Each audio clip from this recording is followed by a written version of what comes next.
What is up, Buck? I'm Doug with Dini in the Garage, and today I want to tell y'all a story. It's a love story. The story of how America fell in love with the pickup truck and how ultimately this match made in heaven became a codependent, abusive nightmare of a relationship. That's right, this story has everything. History, intrigue, bureaucratical quagmire, ill-conceived political policies with far-reaching unintended consequences, and chicken. That's right, we're going to be discussing America's love affair with the pickup truck, how that love affair went wrong, and chicken tax, because you can't talk about American trucks without talking about the chicken tax. All good stories have a beginning. Ours is no different. 1925, Henry Ford realizes that farmers and tradesmen are modifying his beloved Model Ts. So in 1925, he releases the Model T Roadster with a pickup bed option, and in one fell swoop, Henry Ford invents the pickup truck in body and in name.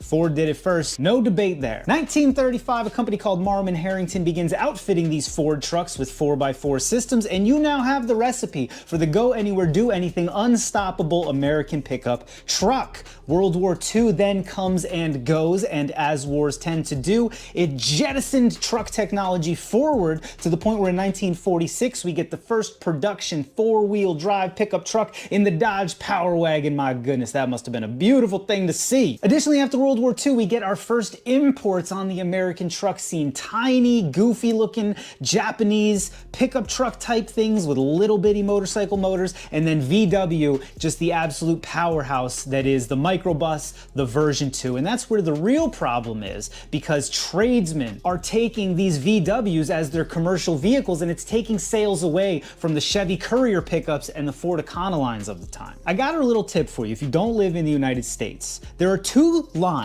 in the sand. America doesn't talk about it a lot, but if you cross them, we will go absolutely ape-ish on you. Never mess with our boats and never mess with our auto industry. We can't be held responsible for what we do if you do either. Which brings us to the politics of chicken in the 1960s. I promise this brief sojourn into 1960s poultry will be worth it. It's in fact the cornerstone to this entire story. Post-World War II, you have Europe just decimated, barely pulling themselves up by their bootstraps. Chicken is expensive for them. The poultry farmers in Europe are not able to sell their chicken inexpensively because they're not making a lot of it. They're not doing well. Conversely, here in the United States, we all spent all of World War II perfecting manufacturing and production and everything else, and we have a surplus of basically everything, including chicken. So what are we gonna do? We're gonna ship it over to Europe, sell it cheap as heck, undercut those European farmers, and sell all of our chicken. Great. Everybody wins, except for the European farmers, and they got pretty ticked off to the point where the Dutch actually accused us of dumping, which is a term for the business practice of selling your goods for less than you have into them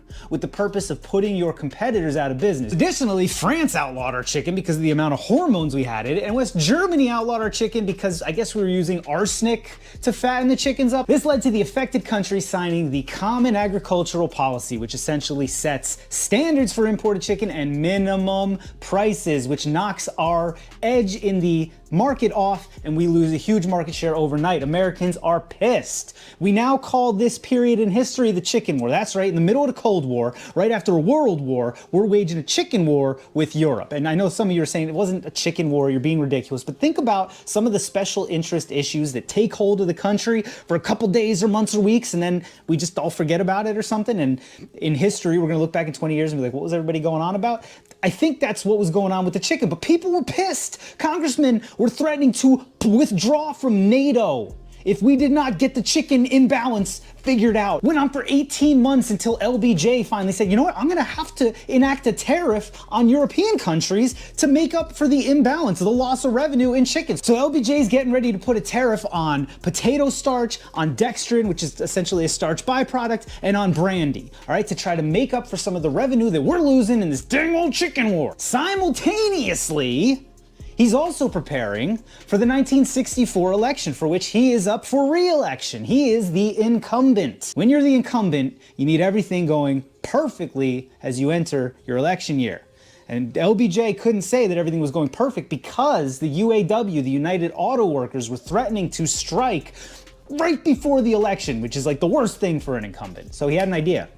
He's got this chicken tax all penned up, dextrin, potato starch, brandy. He goes to the president of the UAW, he goes, dude, I could just add light trucks to this thing. I don't even care. You're tired of those VWs outselling your Fords and your Chevys? I'll do it. I'll do it for you, bud. And they shook hands, and just like that, light trucks were now listed as having a 25% tariff. Overnight, VW stopped selling Type 2s here. The Japanese companies pulled their offerings. You can't just goose the price of something up 25%. Nobody's gonna buy it. It isn't worth it for them to send them over here anymore. The American companies realized what was going on, and now they're behind it, which is why until today, there's no longer a 25% tariff on dextrin, potato starch, or brandy. We still got that one on the light trucks. Don't mess with our boats. Don't mess with our auto industry. Now, personally, I like to judge or examine any law or government action by the loopholes and the ways people went around it. And this one's no different. First and foremost, Ford and Chevy figured out the cab chassis loop in 1972. What that said was, you want to import a full truck? 25%. You want to import just a truck cab or a truck chassis? 4%.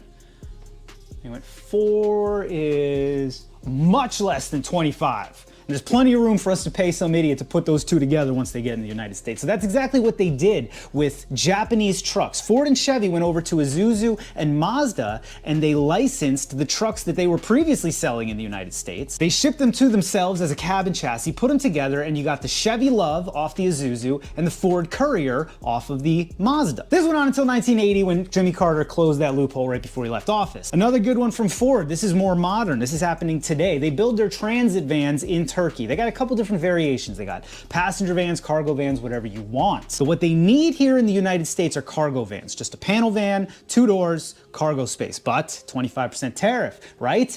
Well, they also build a passenger version of the exact same van. It's got extra windows, extra seats, extra seat belts, extra safety equipment. So they ship those over here. They remove the seats, the windows, the safety equipment, and then they sell them as cargo vans. The government's real ticked off. They're actually going through it right now, trying to find the absolute heck out of Ford for this loophole that they've been doing for quite a while. Mercedes does something very similar with the Sprinter vans. They build them over there in Deutschland. They box up the boxes, they send them to South Carolina so that some squatted truck enthusiast can put them together and sell you a Sprinter van. My personal favorite, the 1978 to 1987 Subaru Brat. Kind of a very vehicular hermaphrodite, if you ask me, along the lines of a Ute or a Ranchero. It's a 2-door car with a cargo bed in the back, 25% tariff.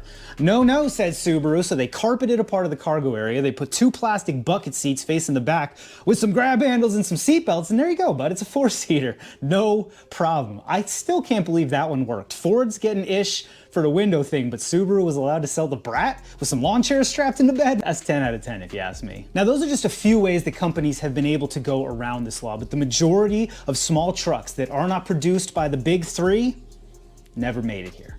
Never made it here. The Toyota Hilux, which no, is not the same as the Toyota Tacoma. Fight me in the comments. How about the Chevy Montana? It's not really for me, but it would sell really well here. 3rd gen Ram Charger. Go look up that, honey. All these vehicles are vehicles that we, the American consumer, allegedly the most free consumer on the planet, did not have the freedom to choose from because our government said no.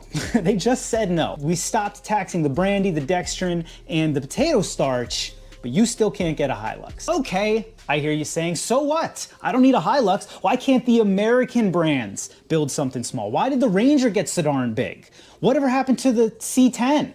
What happened to the Dakota for that matter? We now enter the part of our show where American trucks really got Enter CAFE standards and the EPA. The 1970s were a difficult time in the automotive industry. We were grappling with the fact that our big honkin' American V8s were absolutely ruining our air quality, and simultaneously, we didn't have any gas to put them in anyway because of the Arab oil embargo.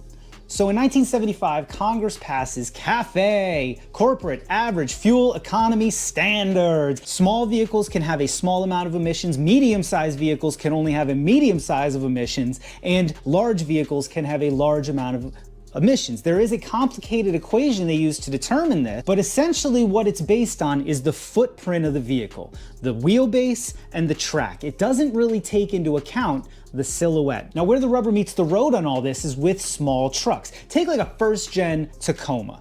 Relatively narrow, relatively short wheelbase for what it is, for the amount of utility it offers. Additionally, not particularly efficient. So what you have now is a vehicle excluding what it actually does and the silhouette, that has a very small footprint, but is making a moderate amount of emissions.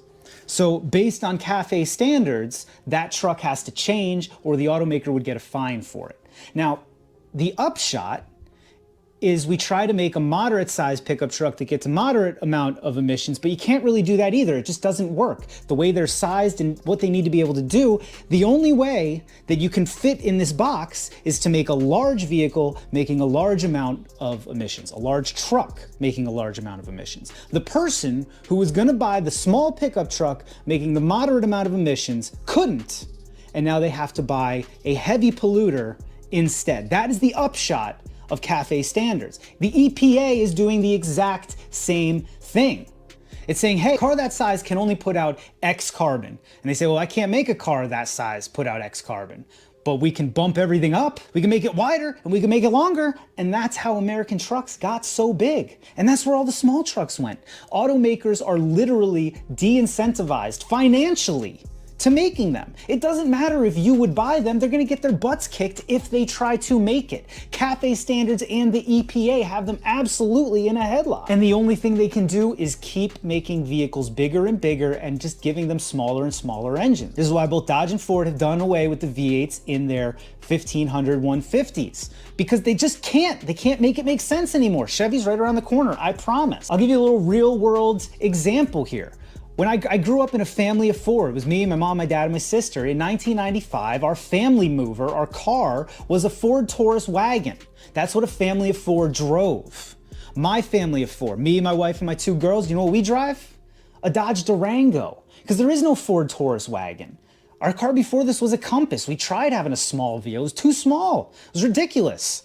There's very little in between because everything in between has been made a luxury vehicle. So we got the Durango. It's massive. It gets worse mileage than the 94 Ford Taurus would have gotten.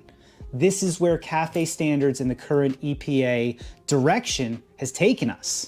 It's insanity. 30 years later, living in the same town, family of four is polluting more. If you ask me, it's a flagrant example of the unintended consequences you get when government is allowed to act unilaterally without the people. And that's what this is. Congress passed this and they put all the onus on the automaker so that the consumer doesn't even see it. It's not like they put anything on me and I have to go make a choice whether or not the vehicles that I want are just not made anymore. They're not available.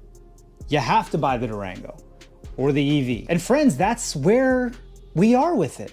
That's the picture.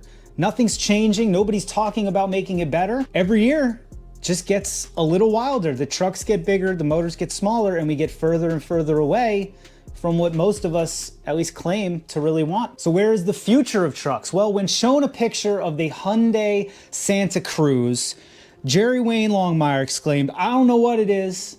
I don't want to know what it is, but I know that's where American trucks are headed in 10 years. Jerry Wayne is a comedian out of Texas. If you don't know who he is, you need to go look him up.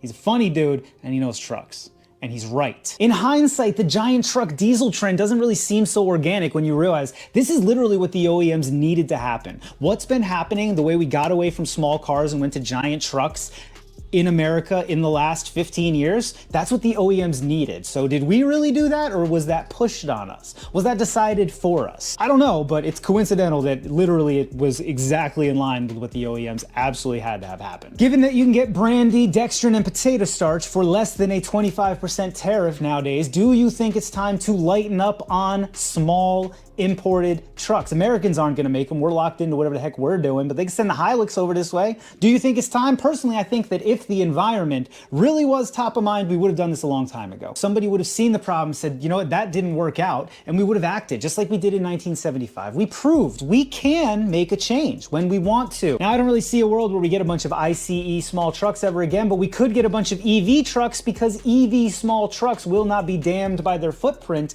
before they're ever even given an opportunity. utility. That's why the Maverick was allowed to exist. Even though it's a unibody based on a sport utility vehicle, that's what a small pickup truck looks like in 2025, and there are not many of them out there. And the ones that we know are coming are all hybrids, EVs, because again, that's the only way you can do a small truck based on the current system. Friends, that's about all there is to it. Tell me, down in the squawk boxes, what vehicle have you been denied because of chicken politics in the 1960s? I want them all, but personally, that 3rd gen Ram Charger, whoo, buddy, that's a good looker, man. That's got my name all over it. Are you an American truck enthusiast? I won't lie, I like big trucks, so I'm cool with where trucks are going right now, but I recognize this is not organic. This is the result of government manipulation, and we didn't even go the direction they meant us to go. That's more concerning. It's way more concerning when the government does something and has the whole country marching in a direction, and it doesn't go right, and everyone knows the government just they don't correct course. What if I ran my business like that? I'd be out of business in a day. So let me know. I feel like automotive enthusiasts are always under attack by the government, whether it's the chicken tax or anti-tuning laws or God knows what. What has the government done to ruin your automotive day recently? I'd love to hear down there in the squawk boxes. If you liked this video, like the video, that's common sense. Subscribe to the channel. Maybe go check out my website, monkeywithatoolbox.com. As always, thank you so much for watching. I absolutely cannot wait to see y'all on the next one.